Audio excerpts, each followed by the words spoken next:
Hey everyone, Chris Haddon and Jason Balin with REI360.net and HardMoneyBankers.com here with the REI 360 show and a very special guest. We have Tarek El Moussa from HGTV's Flip or Flop. We get down and dirty with Tarek and make him answer some really cool questions related to managing contractors in Southern California and other areas that he's in. He also talks about how much money he's looking to make on every flip that he does and a little sneak peek of his 5 and 10-year goals. It's going to be awesome. Check it out right now.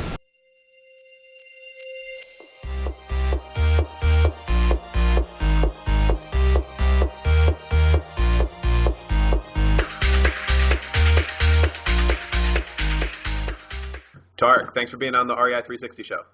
Thanks for having us. Awesome. Let's start at the beginning. Tell us how you got into real estate. Into flipping or selling? Yeah, let's go with whatever happened first. You're an agent to start out? Yeah, I was an agent to start out. I was in college at the time. I decided to get my license at 20 years old, and I saw so much potential in real estate. So I pretty much just jumped in and started selling real estate, and it was a major struggle. At one point in my life, I had to make a decision to give up on school and go real estate, or give up on real estate and go to school. So I really hated school, so I ended up going for real estate, and it all worked out. You know, my first year was real tough.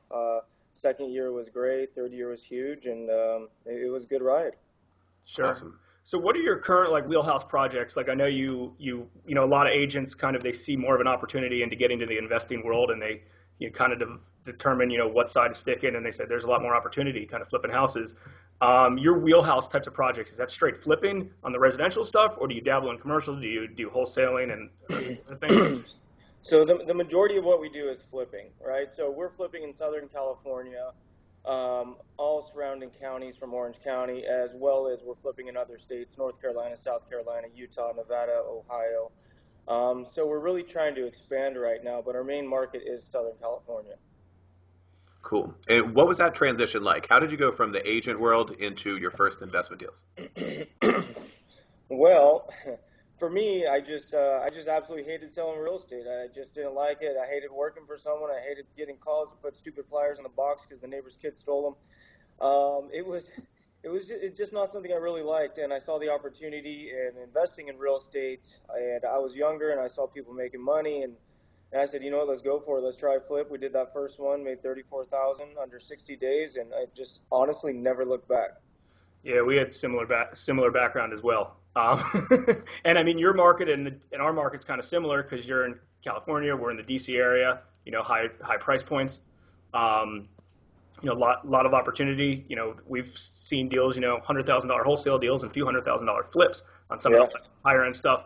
So question for you, just because you're in different markets, we're in kind of the same market because it's like DC and Baltimore, but although they're 30 minutes apart, they're very different related to price points and things like that. Like when you're getting into a flip on the beginning, what type of percentage return do you and your team look for? And I know that kind of probably varies based on the price point and the market.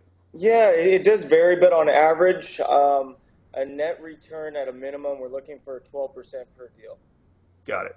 Yeah. 12% of what you have invested into the deal? Absolutely. Yeah, that's pretty much on line. That's on lines with us. Like we do joint ventures with borrowers. We want to be in at 10%. When we do our own flips, we want to be at 15% because we do a little bit more heavy lifting.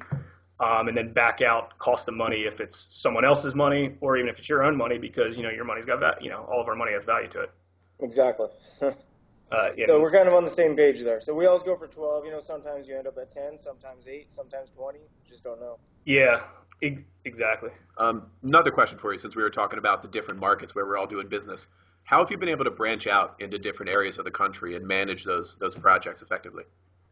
Well, the way we were able to do that was by utilizing systems. So over the year, we put some systems in place, marketing strategies, prospecting strategies. We're more of a company that looks for deals instead of waiting for deals. So we implemented the same techniques we use here in other states, and it's been working very successfully. And the great thing about it is we're working those states from... Are you still there? Yeah. Okay. Finish that thought, if you could, about how you're managing different teams in different areas. So we're able to run all the out-of-state territories at our home office here in Southern California. So I have a salesman that works out of my office running North Carolina. I have a salesman in my office running Nevada. So what we do is we use the same systems here, and we just do it over the phone, over email, over text. And real estate's real estate. You buy low, you fix it up, and you sell it. Doesn't matter where it is. Sure. Very true. Yeah, that is interesting. It kind of leads to the next kind of topic related to managing contractors and construction, because I mean, as lenders, we see that projects that end up going sideways are the ones that contractors are mismanaged, construction costs are underestimated, and obviously the bigger the project, the more potential issues. And even on our own, we have a few flips going at any given time, and we see the same issues. And I'm sure, or maybe this is not the case, but do you have any tips for like a lot of real estate investors related to either managing contractors, or making sure construction projects are not going over budget?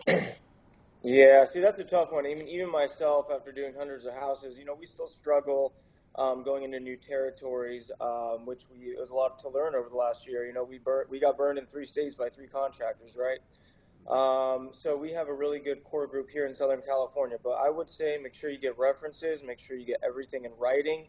You have to establish a timeline of when they must finish the project, and if they don't finish, there should be a penalty. And even myself, I'm not as good as implementing this as I should be. Yeah. But I think those are very important things. And at the end of the day, when I got into the business, I kept going for the cheapest guys, and I just paid for it in the long run. It was just a nightmare. You get what you pay for, just like anything else. We see a lot of that locally as well. We actually had a group of some very large investors in our office recently that we did like a mastermind on, and that was like the #1 topic of like, how do we clean this up? Because going over a construction budget of 10% is just like paying too much for the property. So yeah, exactly. It's a gigantic issue, and it seems like everybody's running into it, and that's probably one of the things that you're critiquing, especially as you open up to a new market, because I'm sure like in the Carolinas, your cost for labor or your cost for materials may be cheaper than areas that you're in California, and I guess that's just part of your play on, hey, we're going to do here, and as long as we know what the cost per square footage of a build, that's how you kind of model your formula. Yeah, so in different states there's different pricing, so of course we have to factor that into our purchase price, rehab, and our ARV. So yeah, each state's a little bit different, each location's a little bit different, but it's definitely more expensive here in California than it is for me on the East Coast, like North Carolina. Yeah, got it. Tarek, switching gears for a second. How did you go from being an Orange County real estate investor to getting the TV show? I saw you touched on that on an interview that I watched. Seemed like a pretty good story.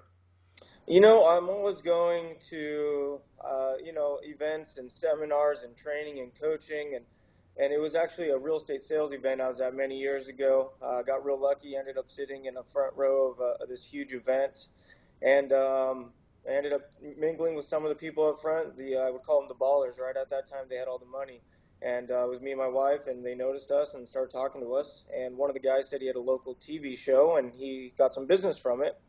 A few weeks later, we were flipping our first house, and I told my wife I'm going to get this TV show. She said I was crazy, laughed at me, and here we are. So it was kind of like always looking for an opportunity, and I tried something that no one else really would probably try, and it worked out.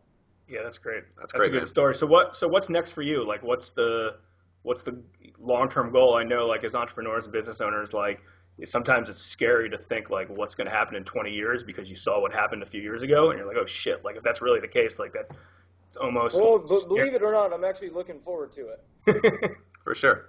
I'm actually really excited for the next turn in the market, just simply because history repeats itself, and that's the time to come in and attack. That's why everything we're doing now is to prepare ourselves for that next cycle. We're trying to put systems together where we get better deals, organic deals, off MLS, no competition. So that's where the direction of my company is going right now. Yeah, is the market where your core market in California, like, is it towards the top now, do you think? Like if 08, 09, everything kind of crashed?